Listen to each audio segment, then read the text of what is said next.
Gentlemen, welcome. Please find a seat and relax. We have a lot to discuss.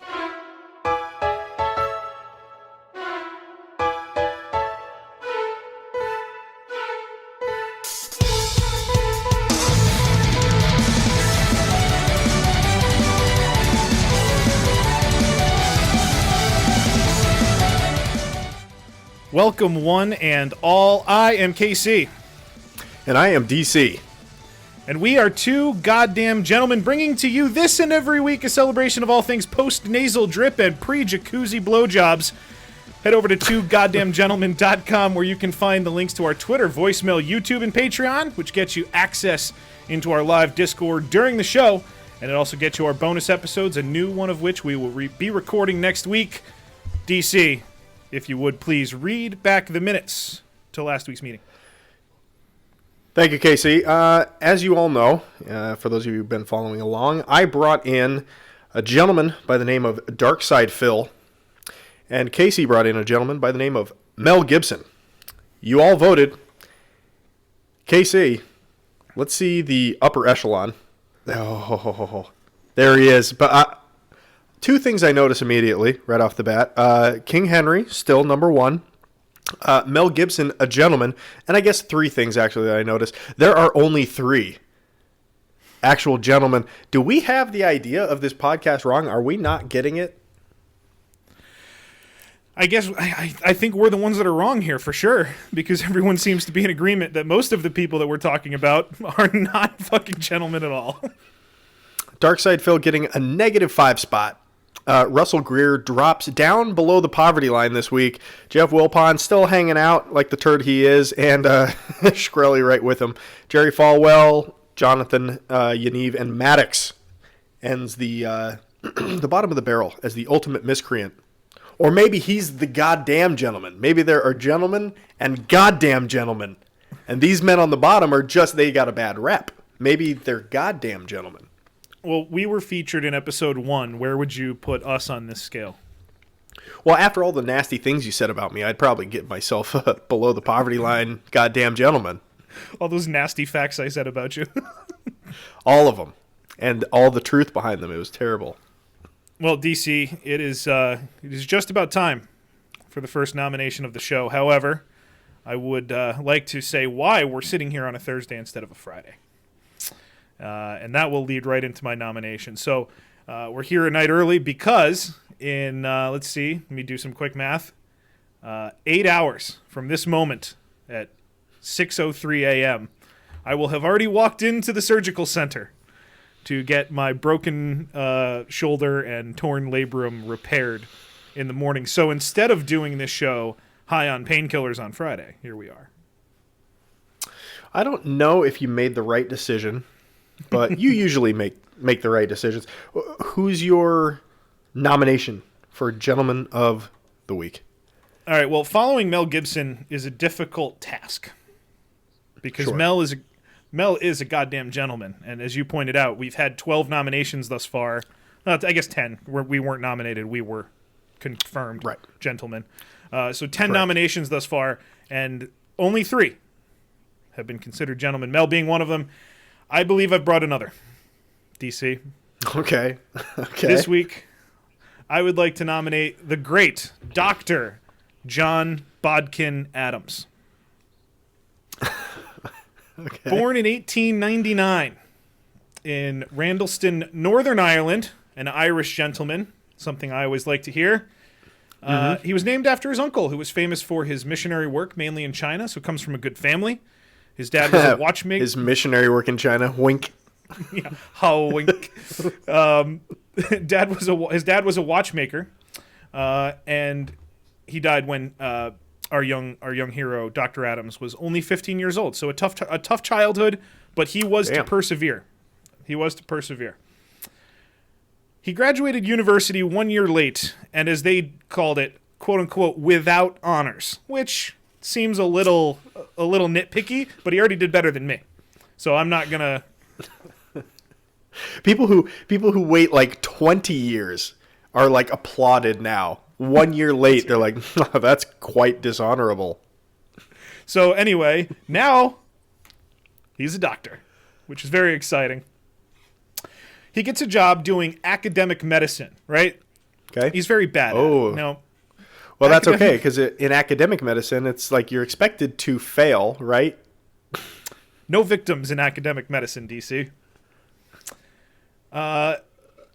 He was known for his hard work, which is how he got to the places he did, but he was pretty dumb, according to most. His boss told him, hey, listen, I don't think academic medicine's for you. I think you should go into being a general practitioner. Uh-oh. Okay. Yeah, which, bad advice for somebody that's already bad at this. But a gentleman always figures it out, and he gets the job done, as we will learn. DC, he took every job he could, including house calls, day, night, doesn't matter. He was living in Sussex, England, a rich area outside of London, where he met Wilson and Edith Morrell, a wealthy couple, after Edith had broken her leg. He was described as persistent in becoming their friend, which got him into some social circles, and he got along with them really well, so much to the point where he was trying to be a part of society, and he said, I need to start dressing better. William, I really like your coat. Where did you get that beautiful coat? William told him where he got it, so he went, got the coat, and billed William for it. Okay. A gentleman always looks good, but maintains financial responsibility. That's important. You could get away with so much shit back then. It's like, yes, this is on the Baker tab. Thank you. And they were just like, very good, sir. That spoken like someone who graduated on time. A very honorable college stay you had, I bet. Very honorable. DC, you know what a gentlemanly move is? What's that? By 1928, he had 2 cars and a chauffeur. Damn, that is gentlemanly. Can't argue that. For a general practitioner, that's pretty good. He did love cars, but he didn't like driving them very much. The loving of cars is important. That'll be revisited. Okay. So now our stories begin. Patients are given treatment that they felt might be a little too expensive or maybe even not necessary early on in his career. They're kind of like, I don't really know what this guy's doing. I don't really think I need that. Okay. And then we have a story about a woman who gets into an accident and her eyesight is severely affected. Not so much to the point where she couldn't notice on her forms where he was trying to change her power of attorney. But her eyesight was pretty bad. That's a good scam. That's a great scam. Well, just I've buckle lost up, my DC. eyesight. Oh, okay. Here, all your belongings belong to me now. Now, Dr. Adams, I think, learned something there. This woman is paying too much attention. So now, our next person we're going to talk about is Matilda Whitten, who was in her 70s when she moved to town. She got ill, and Dr. Adams came to her side, came to her rescue. And shortly thereafter, she removed her stepchildren from the will and left all of her stuff to the good Dr. Adams, which is kind of weird. Raises some questions about what's happening there. It's kind of weird. The hotel staff that was coming in and out of her room, changing bedding and all these things, they kind of thought maybe she was a little over-medicated based on her behavior, and then she died right away.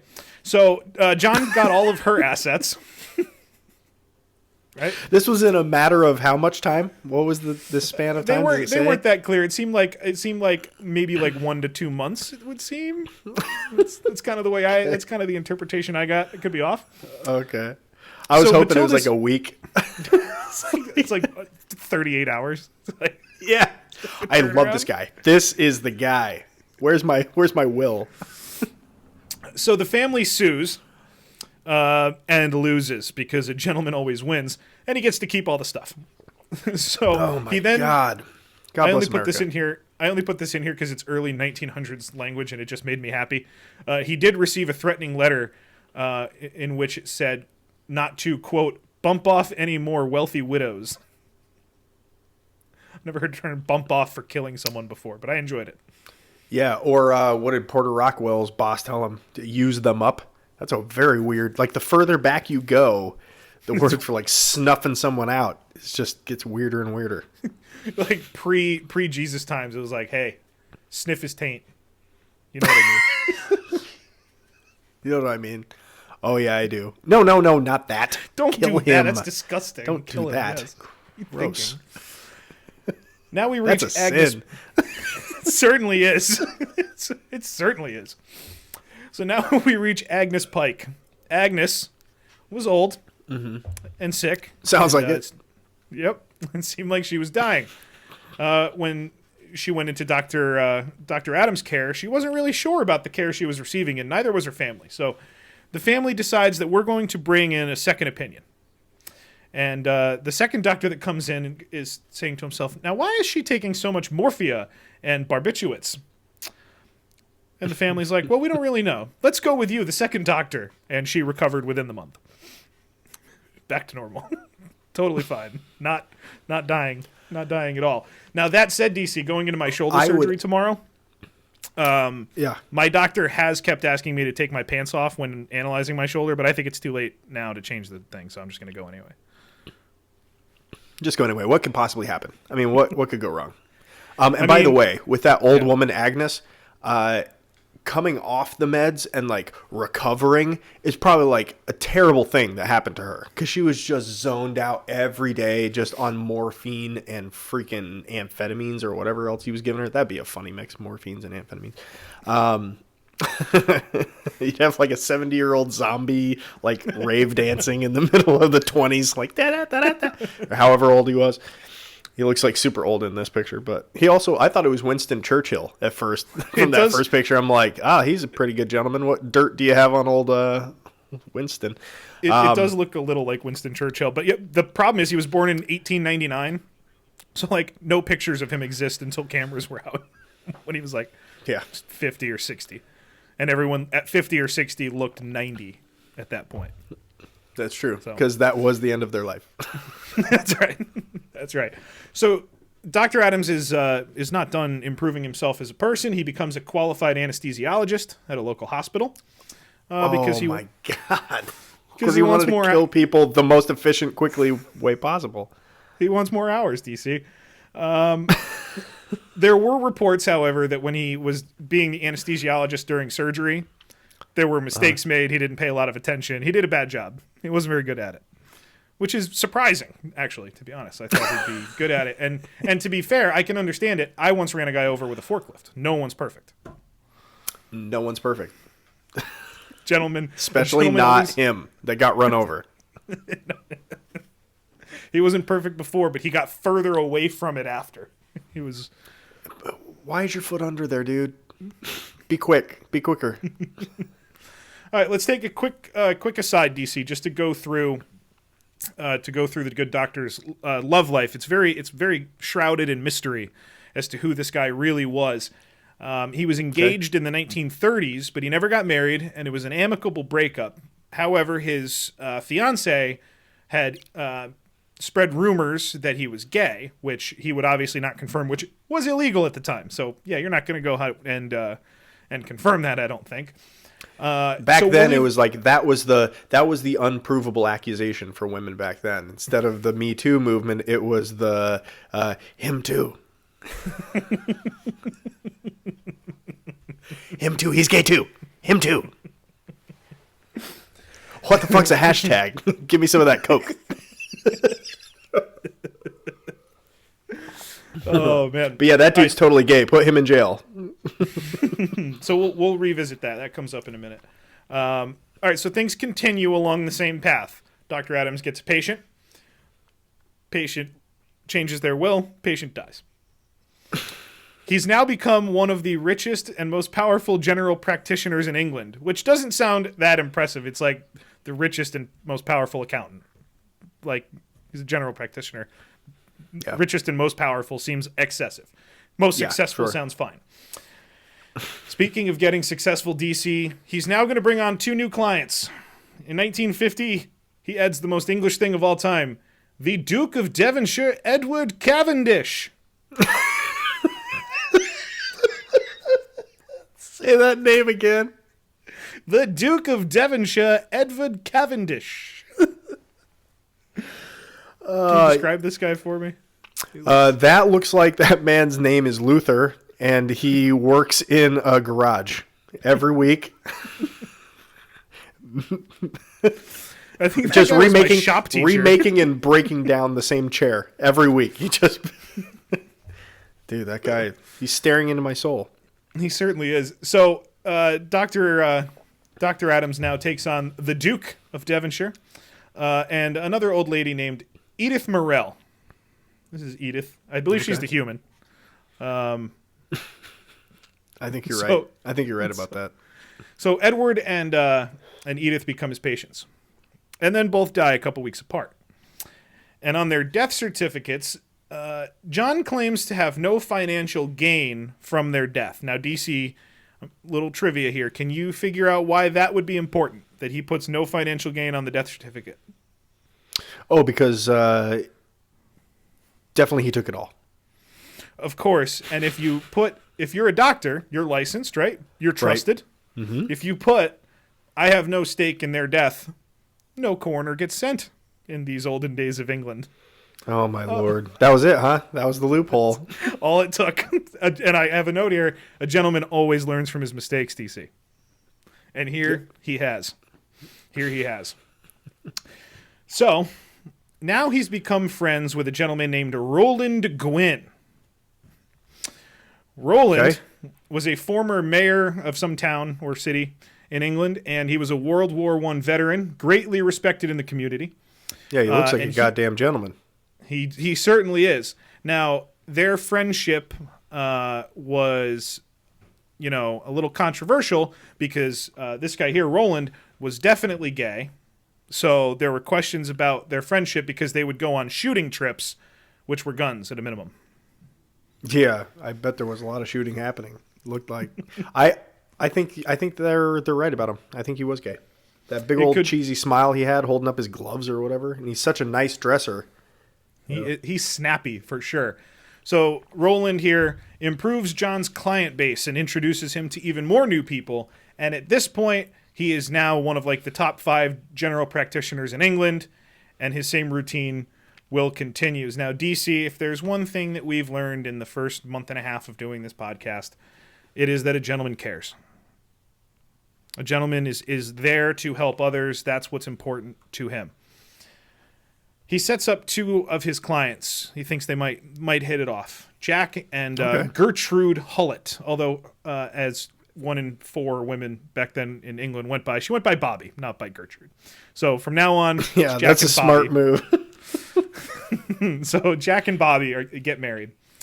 Jack dies first, and John puts on the death certificate, and no financial stake for me in this one, which was, not true. And Bobby then becomes a widow and becomes very depressed. Sure. And in the midst of her depression, she decides that she's going to leave the majority of her fortune in a Rolls Royce to the good Dr. Adams. Hold on. So she became a widow of the guy that he killed, Jack. Yeah, that he set them up, and then Jack passed away tragically. Okay, but he didn't get all this stuff. She did, and then she was depressed, and then she gave it all. Okay, I'm with you now. Yep. I'm with you now. So she decides guy. anything he hasn't gotten yet, she's going to leave to him, and then enters a coma right away. So, what the hell? While she's in her coma, Dr. Adams decides he's going to do a little traveling. Right? You got to travel, see the world. He's a man of luxury, after all. Right? Yeah. So what could she possibly need? Exactly. She's not fucking going anywhere. So John decides he's going to travel, so another doctor is brought in to kind of monitor the situation. Mm-hmm. And he decides that the cause of this coma is a barbiturates overdose. And John returns, and he says, no. This is a cerebral lesion. We can all tell. It's clearly... Yeah. And then she died. So then she died. He's like, doctor, and he leans on her mouth and he's just covering her while he's talking to him. We can all tell that it was a cerebral lesion, and she stopped breathing. Oh, look at that. Oh, at least you had time to sign the will, though. Thank you, darling. But she went in her sleep, though, so that's That's the. I mean, that's the best. shit. I mean, isn't that the best thing you could hope for tomorrow? That, you know, you just go in for surgery. 100%.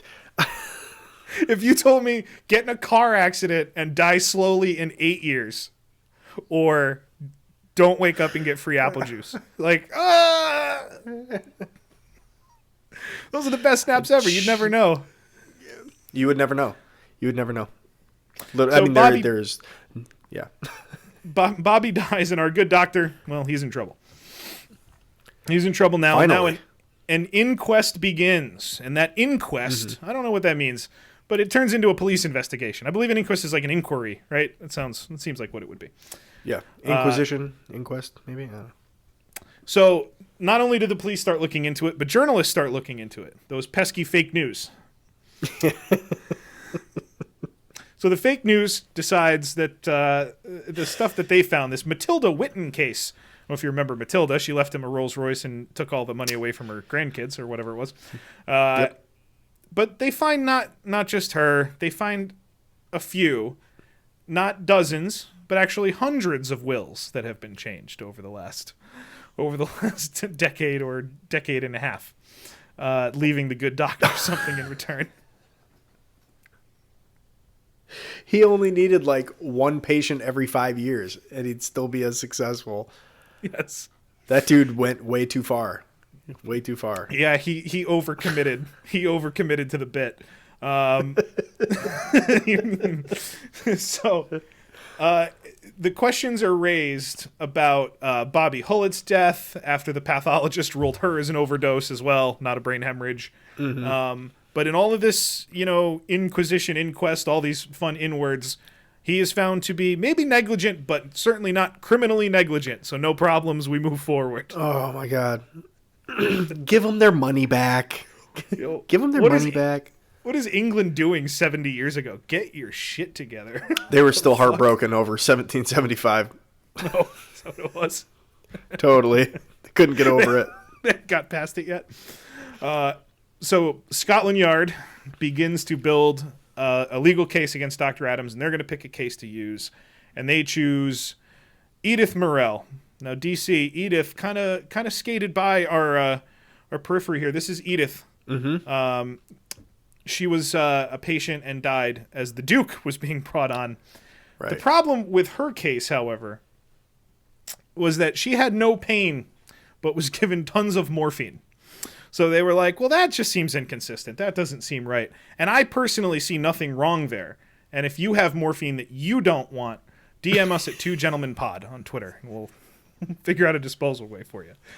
Yeah. I mean, that's just... It's just a lack of creativity. I mean, pain. What is pain? Life is pain. Give me that morphine. That's right. So she overdosed and died, listed as a cerebral hemorrhage. John claimed no benefits. That was a lie. He definitely benefited. So now John is starting to run into some trouble. In DC, here is a quote from Dr. Adams on the Edith case. Easing the passing of a dying person isn't all that wicked. She wanted to die. That can't be murder. It is impossible to accuse a doctor. Sold. You're on your way. Oh, and sorry, thank you. And thank you for everything you've done. Here, have some money. Have some money. I hope today's been good, and I hope tomorrow's better, doctor. You're a great guy. He had me, like, at the beginning. He had me, like, yeah, she wanted to die. It was mercy or whatever. It's like, okay, yeah, that's cool. Fine. She was old. Life sucked back then for most everybody. Like, even rich people still had, like, bedpans. You had, like, shit into a ceramic bowl at the height of civilization. and then you just had to, like, slide it back under your bed and try to fall back asleep with a big old shit right underneath your head. Think about it this way, man. too. The ugliest girl alive smelled better than the hottest girl alive. As long as she was holding flowers. Because they had to... That's why brides had a bouquet at first, I think, right? Because they smelled so bad. Yeah, they smelled so bad that, like, the one day a year, we'll clean you up. Hold these, because you smell like death. There's a river right there. I could just go back. No, hold these. Just use them to bat the flies.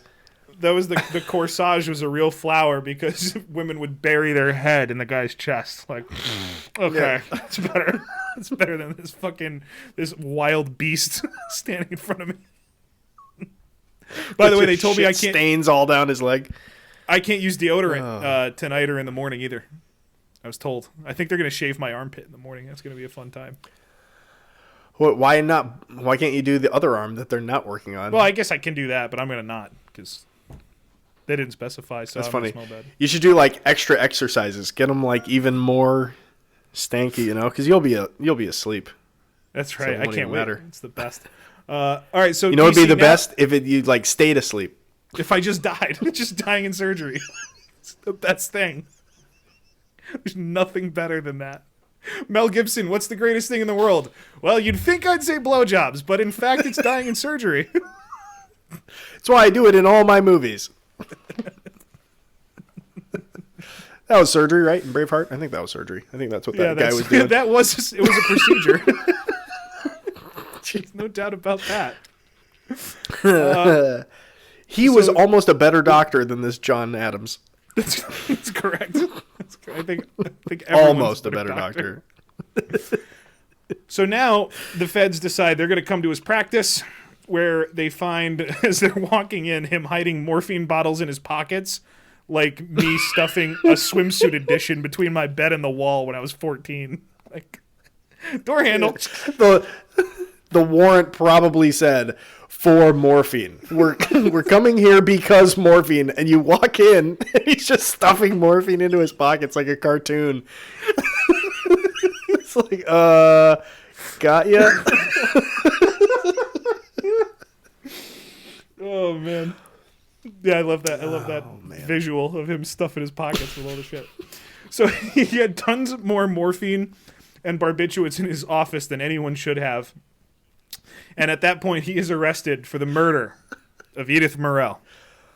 Nice. Now, there's an issue with them picking this case. She was cremated, so there's no physical evidence anymore. And the court rules against exhuming any other bodies for the purposes of this case. Okay. And I don't know what's going on in old-time England, but somehow, even though they shouldn't have had it, the defense gets their hands on all the evidence, including all of the testimony from the nurses who were working around Edith at the time and had talked about all of the medications and stuff that were being used. And because they're able to get their hands on this giant stack of evidence that existed, they're able to cross-examine these nurses in a more effective way than they would have before. And the argument was made, the doctor's a pretty wealthy guy already. He didn't really need this stuff. And as a gentleman always is, DC, Dr. Adams is acquitted. Innocent. Did nothing wrong. Didn't do nothing. Thanks for hauling those books in for us. They did, however, take away his medical license. But good news, he got it back. No worries. Oh, good. Fear not. So now he goes into private practice. Very few stories come out after that. He did, however, sue the newspapers for libel that had posted bad headlines about him, and he won like a goddamn gentleman. Got money out of the fake media. In 1983... Hey, they got to be able to prove that shit. That's right. If they can't prove it's true, it's libel. You were a mere toddler when he was out shooting, fell and broke his leg, and died 3 days later due to complications, I read that and I was like, did you mean 1883? He died from leg break compilations in 1983? He was old. Okay, got it. Understood. Wow. Yeah. Yeah, it's weird. But he lived to the old age. Why wouldn't he just morphine himself? I mean, clearly he was a pro.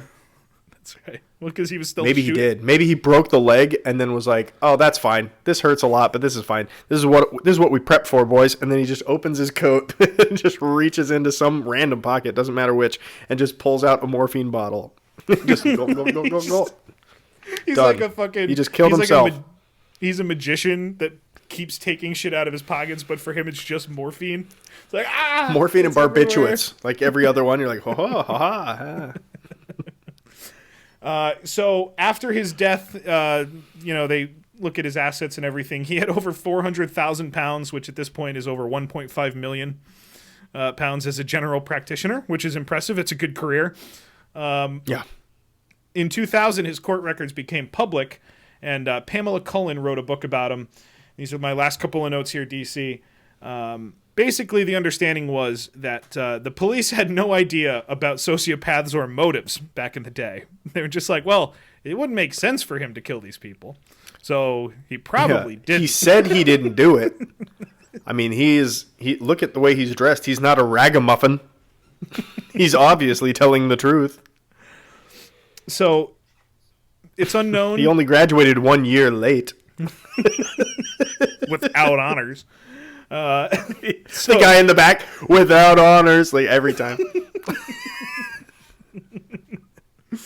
So it's unclear to people that have written about this whether he wanted to kill people or just was indifferent about it. Maybe it was just a control thing. He did list on his death certificates over his career of everyone that died in his care that 42% of them were cerebral hemorrhages, which is just statistically not possible. But one thing remains true above all else, DC. Nothing was ever proven, and he remains a gentleman. I love that. When you told me that this was going to be your gentleman, I got so excited because I knew what your plan was going to be, going the doctor route. And who cares about some regular doctor who doesn't kill people, right? So I knew I was in for a treat. I was like, I'm not very familiar with this, but it does. The name rings a bell. And I got on the Google machine and I typed in your gentleman and images. And boy, Casey, it really became super clear to me real fast why you wanted to do John Adams. Okay. I think this is like your great-great-grandpa. Can you pull up image? Secret image? This is the secret image you wanted me to have. Hold on. Oh, boy. I don't know. You tell me. You tell me what you think.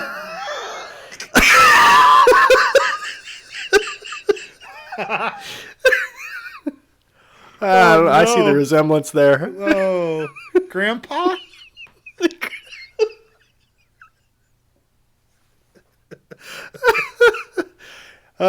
Gentleman indeed. That was well done.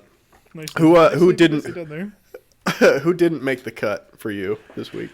I have some honoraries. I have some nominations, DC. My first one, and this one made me laugh, and I think maybe you'll understand why. I'm not going to explain it. You just get it or you don't. I laughed at the title that was put on Twitter, which was "Kids with Munchies Robbing Store. Heroes are everywhere," or whatever the hell it said. So DC, okay. Here's my gentleman number one. It would be these two kids that are definitely stealing from this convenience store. And if you could just describe for the audio what you're seeing. So one kid with some crazy bushy hair has a backpack, and he's just in the snack aisle, just reaching, grabbing. And this other kid, oh my God, this other kid just got scared the hell out of the cashier's way with a gentleman coming in with a gun. Just comes in with a fucking shotgun in the face of this cashier, and they're like, I think we're going to get away with this. He's got a backpack full of chips. Oh, shit. And then he comes out of nowhere and just fucking spear tackles the guy down. Here you go. One more time. So the guy comes up to the counter. He wants the money. And then the second guy comes in with a shotgun. And then, DC, watch the guy with the skateboard in the aisle close to us. They're communicating. Okay. See, I can't decide if this is fake or not. I think it's definitely fake. Yeah, it's got to be fake. What do you think? Fake. Fake as shit. Fake? If I had... Yeah. He wouldn't have turned his head. He would have, shot at the fucking thing or something. I don't know. I think it's probably fake. Would have. You want me to do... I have 3 honoraries. You want me to do 2, or you want to go with one of yours? Or do you just... I think you have 1, right? I just have 1. Go ahead and do your... do my others. Second one? All right. Mm-hmm. All right, so my second nominee... I don't know how old this video is, but this was the first time I ever saw it. This kid is who I hope to be in about 9 hours. Dad. What? I Love you Can you too. see me? Yep. Can I see you? Nope. Why? Because you need to rest. I know I need to rest. I need to put my hands down and my head back and take a nap. Yeah. Am I right? Yep. Alright. Well, I like to hear. Good night. Good night. Love you. I love you too. Yes, you come. You're welcome. Hey, bud. How's it going? I heard you're having a good time. Oh, I'm having a good time, alright? You are? Dad. Yeah. Good. Hell yeah. Show me your tits. I'm just messing around. Hey.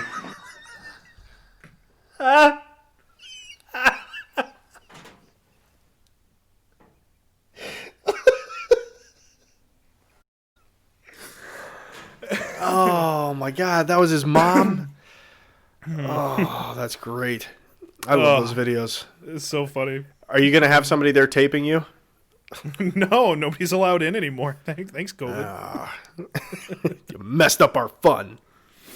All right, so DC, this one, I mean, this one's really bothersome, to be honest. I saw this one on Instagram, and I'm going to read you guys a text message conversation. And DC, I don't know if you can read it. It's a little faded there, but it says, Yeah, I can Hot read it. Stud Muffin. Would you like to read this? So it's a girl texting Hot Stud Muffin. So this is her boyfriend replying, DC. If you could go ahead and read this for me. She goes, I go. He goes, no boys, no drinking, no boys, mo drinking, no boys, no drinking. Please be smart, all right? I know you will, dang it, but please be smart. This is really hard for me because I've always been a tremendously good person and have never gone to a party. Fuck.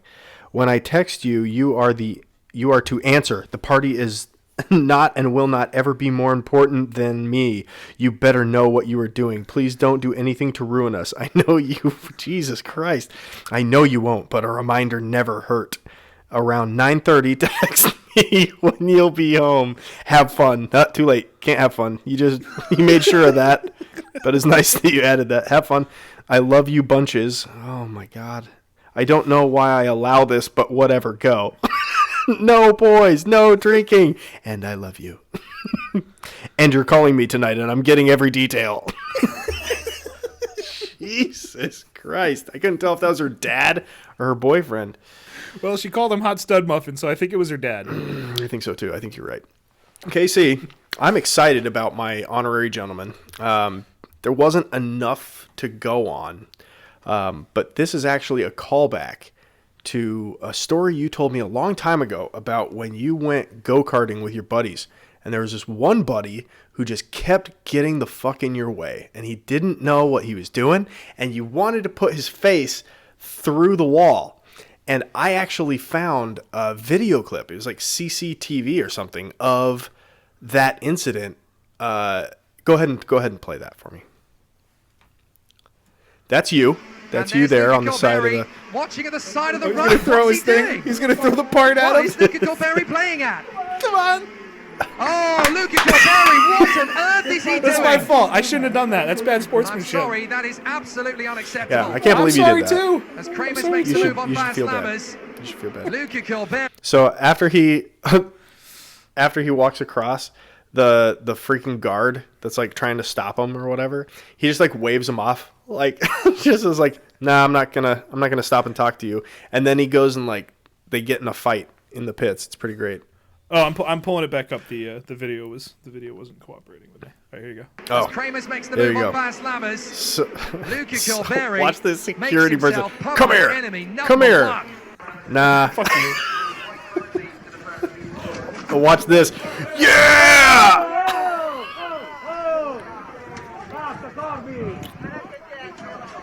Yo, that was a good tackle. That was a good tackle, especially for a midget, because you know that you have to be a midget to be competitive go-karter. I don't know. I weigh 100 pounds more than all my friends, and I still absolutely torch their ass. That goes towards your skill. Just imagine the aerodynamics. And it's not 100 pounds. Jesus Christ. I know. You know, Give myself. not anymore. It wasn't then. It is now. Wasn't then. It is. It's gone back there, but Oh my shit. God. So yeah, that was the only one I had, but it was too funny not to bring it. I just fantastic. thought of you the whole time, just carrying your spoiler in your hand, waiting for him to come around, and just Dude, if somebody, fuck you for crashing me. if somebody wrecked me in a competitive go-kart race, or if I was a competitive go-kart racer and I got wrecked enough times, that I would absolutely do that. Yeah. I know. Yeah. I know. There's no, dude. I should have been arrested 68 times today just between my drive to and from work. Like, I'm just a psychopath now. Just absolutely out of my mind. I made it from here to a place that should take 48 minutes in the morning in 31. It was really an incredible job in rush hour traffic. Anyway, that's on a well done. two-lane road with no room. Yeah. Right. Good time. Right. And a 55 speed limit? Are you kidding? Is that a joke? Yeah. Get the hell out of here. Nobody It does certainly is. All right. It certainly is. So, Casey, I am horrified by the person that I am about to bring to you. Please, if you would, pull up image number 1. This is Tom Wasserberg, otherwise known as Tommy Tudor. Tooter. I was hoping he was like a teacher of some kind, but no. And he was not an old royalty. Tudor. No, Tooter. Tudor, because he plays the saxophone really poorly. This is a self-given nickname. Tommy Tudor. Tom Wasserberg, otherwise known as Tommy Tudor, always, like a gentleman, overcomes. Casey, a gentleman always overcomes familial issues, especially with your mom. You don't want to have mommy boy issues, right? If you would for me, actually, I'm going to take over from here. This is something that Tommy wrote about his mother years later. This guy is ancient now. He's in his 70s, maybe early 80s even. I mean, he's a mess. But he wrote this about his mom, as every mother would love to hear from her son. You were a total failure as my mother, refusing to listen to any of my issues. I have very bad hormonal problems because of my intersexed condition and have always had poor bladder and sphincter control because of it. But you mashed my soiled underwear in my face to toilet train me instead of listening to me. Forget about if I ever tried to tell either of you that I was a girl. Oh no, girls don't have penises. Well, that's true. So that's nice. That's nice. He wrote that to his mother. Now, the part that made me laugh... She mushed his underwear in his face? She mashed his soiled underwear in his face to toilet train him instead of listening to him. Now, like a pet. Yeah, like a pet. We are in the final stages of potty training our 3-year-old son, who just straight up refuses to not piss his pants a couple times a week. And he does it on purpose. It's not like, oh, whoops, I fell asleep from my nap without, going to the bathroom first, and I kind of just peed my pants unconsciously. No, he sits in the toy room. He'll be playing with blocks or something like that, and he's like, you can see it, and he's like, I should really go to the toilet over there. Nah, I'm going to piss my pants instead. Yeah, that's great. And keep playing.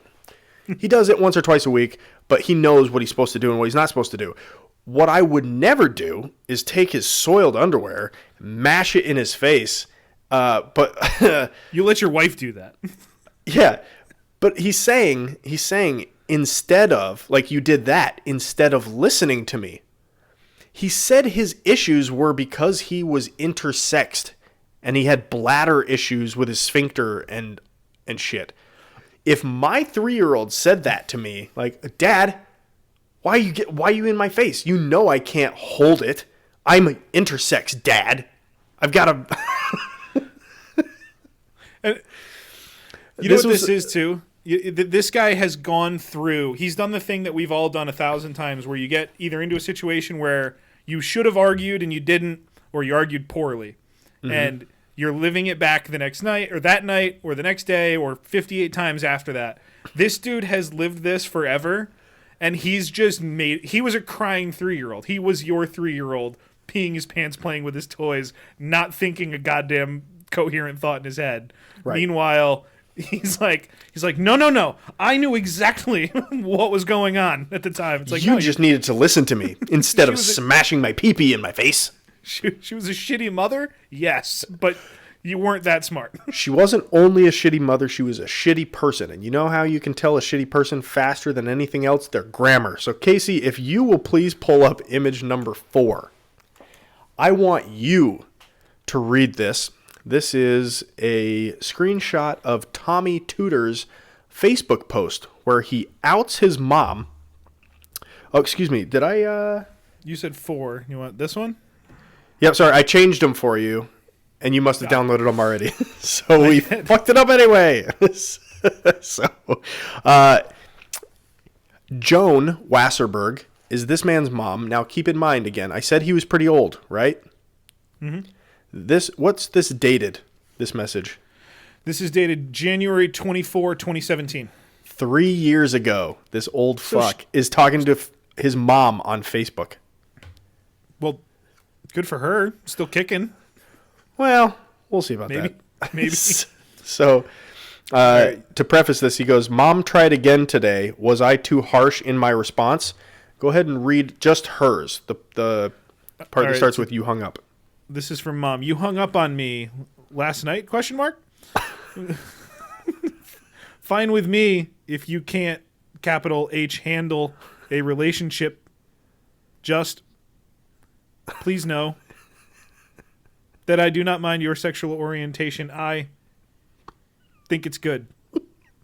Unfortunately, you didn't get rid of your I hates. We don't. What?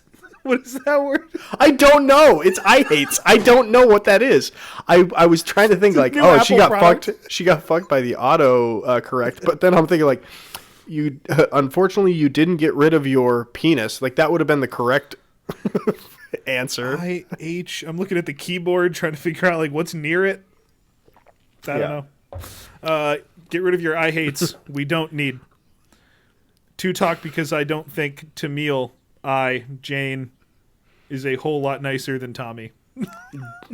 Jane is the alter ego for Tommy. It's kind of what he goes by. Oh boy. Okay. Yeah, because KC, a gentleman always overcomes. We're gonna keep going. So, always overcomes his familial issues, but having that kind of terrible genetic structure from the top down will leave you looking like image number 2. If you'll please play. That's Tommy Tudor boy. now.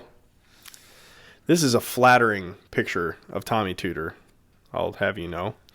I would like to point out that earlier on in the Discord chat, somebody pointed out that Dr. Adams had the hat of a gentleman. I do not think that Tommy Tudor has the hat of a gentleman. No. No. Unless you count like literally it is a hat of gentleman. Like how many different, samples of gentlemen could you get out of the hat? Who knows? Who knows? Casey, a gentleman always overcomes obstacles in achieving his goals. Now, I'm going to read another thing for you. This is Tommy Tudor writing online, because this is where everybody found him. He's a psychopath who got a hold of a computer and just blurted his whole embarrassing life, which we'll go into a little deeper, to everybody, which is a bad idea, because people online are assholes like us who will find this shit and blow your shit up. And unfortunately, this guy, I think, is still alive. So unlike the good doctor, he can't escape this wrath.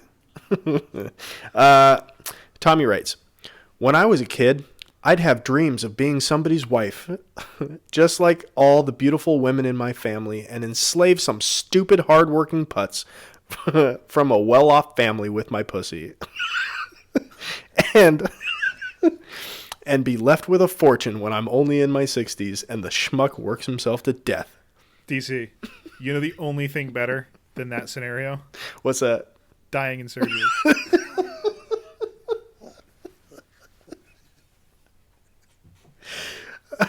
It's the only thing better, but that's the second best. That's true. Some rich putz. Some rich putz works himself to death. Oh, and okay. F to doubt that there are beautiful women in this guy's family. That's another thing. Oh, God. All right, Casey. A gentleman always overcomes hardships. After having all this struggle and not fulfilling his dreams of trapping a schmuck with his pussy,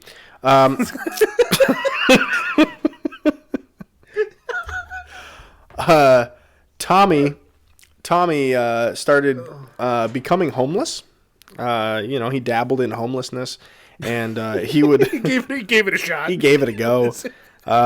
And he would dumpster dive for disgusting, like, rotten food, and it would really mess with his digestive issues that will come up again here. But a gentleman overcomes hardships. Some days, Tommy writes on Facebook again, and the globe on Facebook, everybody means everybody. This is public. This is for everybody to see. Not. Oh, some days I really hate my body. I was never at all happy about my blind trouser mole. Okay, got it. Yeah. Got it. Yeah, all right. But I've somehow gotten used to that. I've gotten somewhat used to that. Nothing inside me works right, though, because of the toxic mix between male hormones of my genitals and female hormones of my brain. And the rotten McDonald's. Those three things. That toxic mix of those three things. It's why nothing inside me works. I've always had bad allergies and problems with my urinary and excretory functions. I didn't even know that I had done it, but apparently I sharted in my... I sharted in my white pants last night, and they had a big stain that showed right through them. I hope I wasn't walking around at the show last night with that thing showing. I'm hoping it happened on the way home when I was having... He doesn't even know when it happened. How do you not know when you shart? Which, by the way, sharting your pants is not... I mean, it's not really a thing. You shit your pants. You shit, yeah. You shit your pants. The fart no longer has anything to do with it. Farting is just air shitting. Like, you're just shitting air. You're still shitting your pants. It's just dry. So he goes, I'm hoping it happened on the way home when I was having problems holding it in on the way to the toilet. Yeah, probably. Hold on. Tommy, can you pinpoint when you were no longer having trouble holding it in? Was it on the walk back? Was it on the stairs? Like, at whatever point you felt that relief of that holding in you were doing actively? Yeah. Now the question becomes, when did that point start and the itchiness begin? Because now we're in a whole different analysis. I think that happened here on the timeline, and the itchiness started decades ago. I think it's how that worked. It's just... That probably scratched the itch for a second. It was like, oh, yeah, there we go. Oh, like nope, it's back. It was like a warm... It was icy hot cream. on his scaly taint. his shit scales. Oh, you can peel it off. You can peel it off like layers. Oh, gross. And then he goes at the end, this is my favorite part, to my anti-fans who are surely going to find this hilarious. That's me right here. I'd rather deal with minor metabolic dysfunctions, that seemed more than minor, than to be a mean, stupid, hive-minded bully like you. So that's us he's talking to, and anybody else who laughed at that. But, KC, a gentleman always overcomes the haters. And somebody who did find that hilarious and rail on him for this, he has a reply to that person. He goes, there's no shame in my game. In case you haven't noticed, nothing embarrassing about that post to me. He goes, this was just a shirt this time. So it was just a shirt. What could it be next time? Or what was it other times before? It was, and it's never just a shirt. That will end my night. If I shirt, that's it. Unless I'm home, a shirt ends my day or ends my night. It's not just a shirt. It was just a shart this time. Last time I stabbed an old lady in the alleyway. This time it was just a shart. That was my fillet of fish. Edith, give me that back. But there are times when the sphincter will let go of the whole load without much warning. I'm often just getting my pants down and squatting when it dumps. Hey, I've been there. Oh my god, dude! When you're over 300 pounds like I was, and you like drink and eat too much, it's like at a certain point you feel like you're going in for a layup, but you jumped too early, and you almost have to like try to throw your ass at the bowl just in case. Like, you get the photo finish where you're just like, God, you like piss on your hand, pulling your dick out of your fly. You're like, oh, all right, well, I'm glad I washed my hands because of this. This is why we do it. All right. Casey, if you would for me, please pull up image 4, I think it is. Now. There you go. Thank you, sir. Casey, another hater decided to write an op-ed for the Wall Street Journal called "Being Transgender is Just a, quote, Confusion." Thomas Wasserberg wasn't standing for that. He writes, pardon me, Dr. McHugh, but my gender dysphoria is a result of a mutation caused by DES, a synthetic estrogen I was exposed to in utero. There's no confusion, doctor. And then he follows that up with, I'm miswired between my psyche and my genitals. Sounds like it. This sounds like no confusion at all. He's just miswired between his brain and his nuts. There's no confusion at all, buddy.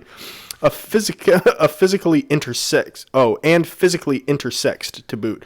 Why do these transgender fakers like find it so necessary to say that they are both male and female? That's the hardest thing to prove. Not just what you identify. Like, you could identify as a fucking deerkin if you want. Google that. Sure. But yeah, it's saying, "Oh yeah, I can menstruate." Someone's gonna say, "Prove it." Someone's gonna say, "Prove it," and you can't. It's gonna be us saying it. By the way, I assumed that deerkin was like you identify as the cousin of a deer. Is that not what it is? You identify literally as a deer. Yeah, you're like, I'm a deer. I'm attracted to deer. Don't call me a human. I don't have pronouns. I am a deer. The one's spiritual from being a deer. They have their own artwork, their own Patreons. It's a whole subset of other kin. Mm-hmm. Yeah. It's a fun thing we're going to dive down at some point on this show. Sure, we'll find all types of kins everywhere and nowhere. There's got to be like a grand wizard of the furry community we can bring in, right? There has to be. Yeah, there has to be. There. I think you're right about that. All right, Casey. A gentleman always overcomes legal constraints. In the process of being made fun of online for all of the stupid things that he said, the 3 worst of which we haven't even scratched the surface of yet, he went to a lawyer to sue for libel and slander and all those kind of things. Only problem is, this was an article written about his lawyer. I'll just read it for you. Disturbing new evidence has come to light in the case of an Arizona defense attorney who is accused of shooting his lover's ex-boyfriend. Joseph Palmisano, 48, was arrested April 18th after alleging shooting 25-year-old Ryan Hall, a former boyfriend of the attorney's secretary with whom the suspect is romantically involved. Palmisano allegedly used a .357 handgun to shoot Hall in the parking lot of a Tempe, Arizona office complex. Video from Hall's cell phone camera obtained by Phoenix-based Fox affiliate, blah, blah, blah, shows the moments before the shooting. In the footage, Palmisano can be seen wearing a suit and sunglasses and brandishing a loaded weapon. If that's not cool enough, according to the station, court documents state that after Palmisano shot Hall, he said something along the lines of, "Do you feel that? That's you dying, boy." Jesus Christ, nice. It's a gentleman right there. Get right past those legal constraints. A gentleman, and this is going to be the top 3 worst things that he ever did. A gentleman, like we said, always overcomes the haters, and one hater that Tommy Tudor had, he took care of Casey. Don't you worry about that. This lady who was a YouTuber that went by the name of Just Another Human, I think is what she called herself. She solicited her video making services and made a music video for Tommy Tudor, and he hated it and it was terrible. So he made fun of her for it and he threatened a lawsuit. And she's like, she has nothing. You can tell she's like doing this from a trailer park. It's terrible. She ends up suffering because of the stress of all of this, because he did it for months, just harassing her.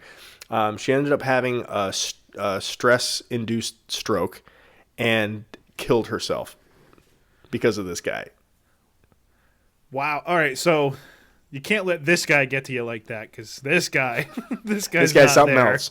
That's why this was only the third worst thing that he did, because, Okay.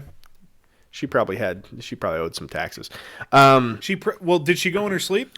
Because that's the dream. Ba-doom-tsh. Isn't that, dude? That's a paradox. The dream is to die, but you can't die in your sleep, or you can't die in your dreams. Weird. Wow. Super. I'll figure weird, it out bro. tomorrow and let you know. Yeah, thank you. Please tell me, and say hello to Allah for me when you get there. Number 2 worst thing he ever did. A gentleman overcomes age constraints.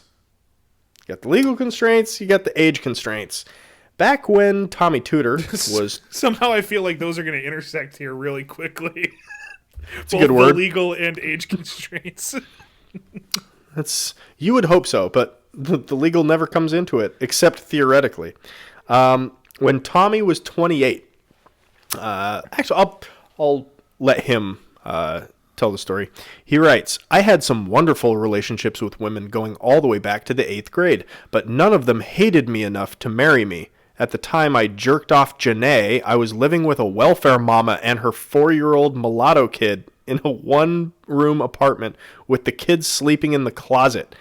The thing had a loft, and there was a 15-year-old runaway who was absolutely freaking gorgeous, who slept up there sometimes. I was 28 at the time. One afternoon, I came home to find Megan, this welfare mama, and Sabrina, the 15-year-old minor, together in the bed in the living room waiting for me. I knew better because they were pretty messed up and wet when I got into it. The whole scene unraveled because I only had a few fingers in Megan's snapper. It's just a few.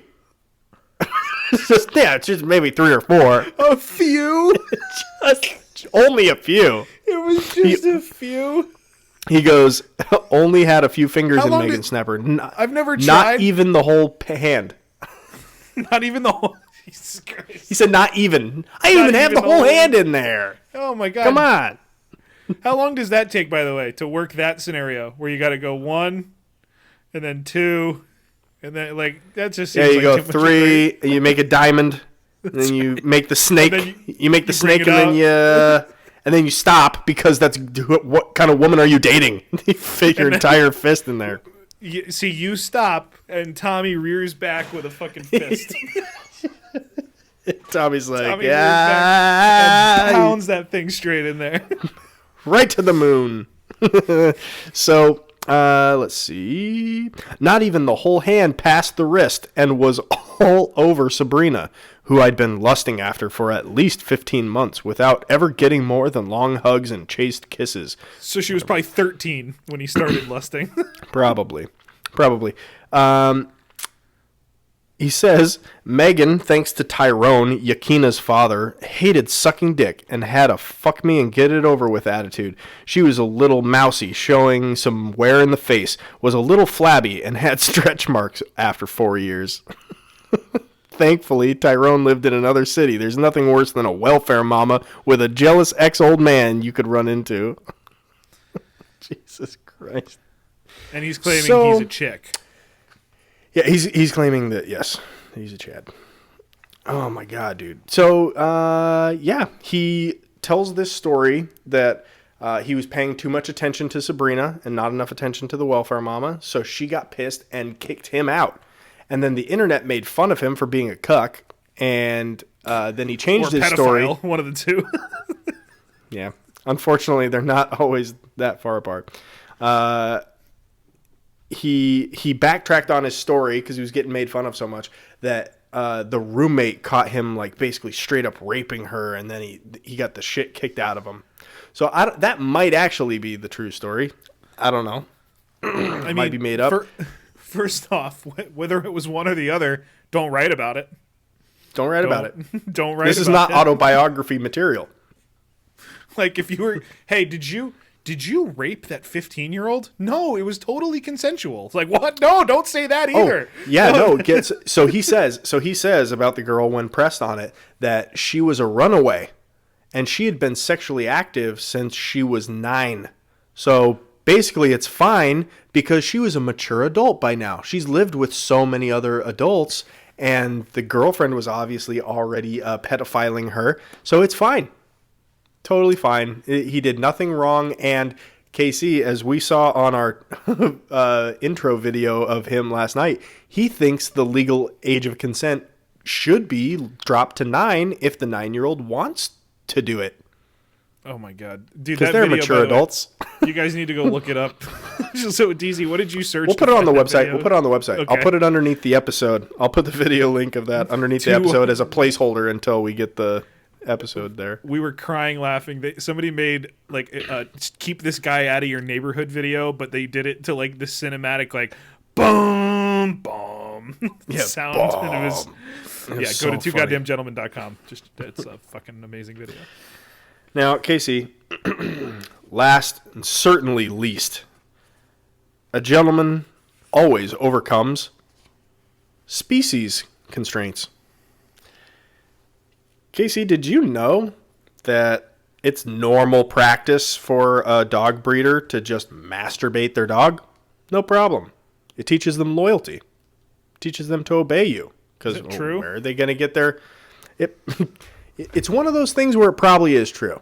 Where it feels bad to say it. It feels bad to say it. I didn't know it. But I wouldn't put it past a Russian breeder. I wouldn't put it past a Russian breeder to just be like, yeah, come here. You like that? Great. Don't fucking bite my hand next time I feed you, you dumbass. Do you think there's not someone in the south of this country that is just jerking off their dog to make their buddies laugh? Of course it's happening. That's happening in Mexico every day. It's happening in Brazil. Just for fun. They don't even have to have friends around. It's happening in the other room right now. Oh, God. So he says it's no big deal. No big deal at all. And in fact, it arouses him when a dog is trying to rub up on him. Like, dude, just... Hey, action's action, you know? Get off the goddamn internet. Get off the goddamn internet. And to this day, he's probably still living in a trailer park in Arizona, which I think you can get a trailer park in Arizona with the land for like $35,000. Like a new car. Just go, you just have to live in Arizona. I'm going. I'm doing it now. Tomorrow. And that, ladies and gentlemen, is the horror of Tommy Tudor. Go research him for yourself. There is much more. There's much more. There was a page, dude, I swear to God, there was a page of like Tommy Tudor favorite quotes of just crazy things he said. And he straight up said, like, I'm not racist, I just hate N slurs. Like, oh. Well, that clears that up. Thanks. Oh my gosh, he's the best. What a gentleman. Tommy gentleman, Tudor. Tommy Tudor. I was wondering what number one worst thing he did was going to be after the child rape at number 2. Well, you just don't mess with real bitches. You know what I mean? That's true. I can't believe you put that first. The only thing better than having sex with an animal is dying in surgery. We all know that. Well, I hope it for you. I hope that for you. Well, you deserve it. You deserve it. twogoddamngentlemen.com to put in your application to be the new co-host next week. Right after you go over to the the part of the Discord where you can nominate your own gentleman, because we've got a couple so far, and I think I'm gonna start diving into that well here pretty soon. We need to think about Halloween gentleman. Yep. The asshole that always dies at the beginning of every horror movie. It's going to be some great honorary gentlemen from that, as well as anything you guys can throw in. So we look forward to that. Yeah, we have a lot to do. DC, you want to give plugs for any of the website, Twitter, Patreon stuff? Follow us on Twitter at 2gentlemenpod and at The Gentleman DC and The Gentleman Casey. Go to www.twogoddamngentlemen.com. You can find the links to everything. It's right on the main page, up to and including the last week's video that always comes out as soon as the new week's video goes into the Patreon for those who contribute to the show. We thank you, those of you who have done it. We are paying off equipment to get this thing running smoother. We're paying off the Libsyn, so everything is thanks to you guys. Keep it up. Tell your friends. This podcast, you can start at the beginning and listen to it over and over. I'm already like 4 times through this podcast. I'm such a narcissist. I love this show. It's a great time. We have a lot of fun every time. Yeah, we're going to keep upgrading the setup here. The more people that join the Patreon, this is just going to get smoother and smoother, and it's going to look awesome. But DC, we have not yet found the ultimate gentleman. So assuming, something goes wrong and I don't die in surgery, the search for the ultimate gentleman continues. You're a dishonest cunt! Meeting adjourned.